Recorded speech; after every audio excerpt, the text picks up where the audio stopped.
He said, I put in a CEO that I couldn't afford right at the start, and he's just sold for £11.5 million. When we start a business, it's usually just us, and I've done it, and you've done it. And you start off and you do everything yourself. You're in charge of the marketing, you're in charge of the finance and paying the invoices, you're in charge of the distributors, and you're in charge of the suppliers, you're in charge of absolutely everything. Now, the dangerous thing about being in charge of everything is that you start to become quite good at some of those areas, which means that when you look for your first employee, you can never find someone who's as good as you.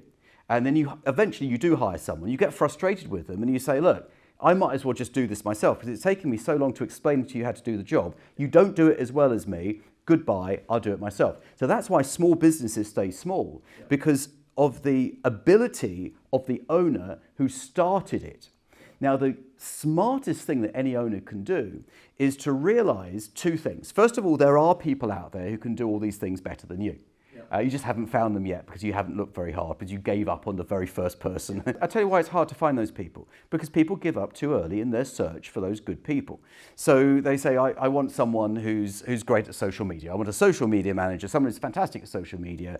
And they put an advert on Indeed.com. They get some people to come along. Half of them don't show up for the interview. That's frustrating in itself. But the people who do show up, some are late, so you already sort of discounted them before you even started the interview.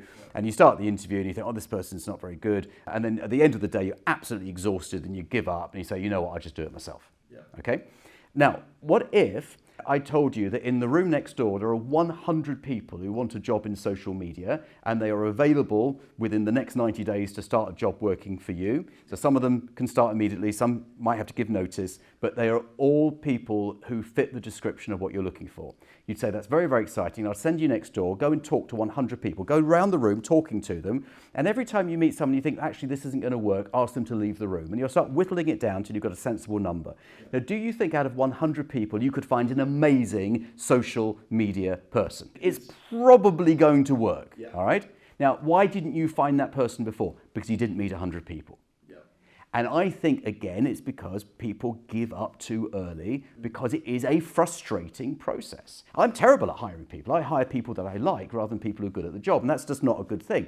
So if you're someone like me, what you do is you find someone who's good at hiring, and it might just be a friend who's just really good at saying, that person's got something special about them. They can do this job brilliantly. And you know what, Jonathan? They can do it better than you. So just find someone to do it for you if it's not your skill set. If you want to find out how to buy a business successfully, get your free business buying toolkit. The link is in the video description below. I learned a lot.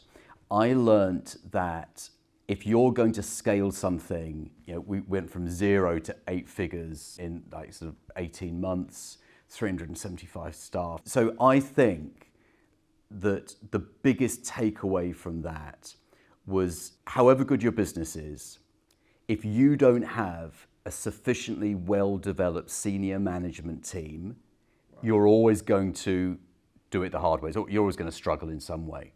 And that's having an outstanding finance director. And I worked my way through 3 average finance directors because I should have just gone for the outstanding one right from the start. You need an outstanding head of people, otherwise known as HR. You need someone to look after the staff. You need an outstanding marketing person, you need an outstanding operations person, and then you need a CEO. If you're looking for a tough lawyer for a tough deal, try John Andrews. His details are in the video description below. So one of my clients in the domiciliary care sector. So domiciliary care is where people come to your home and they look after you when you're not able to.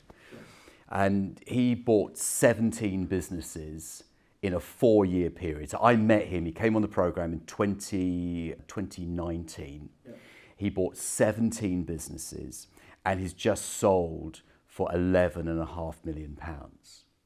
And he bought the businesses in exactly the same way I described. He didn't put any of his own money in, nothing. And I asked him a similar question. I said, what's the biggest lesson that you learned? He said, I put in a CEO that I couldn't afford right at the start.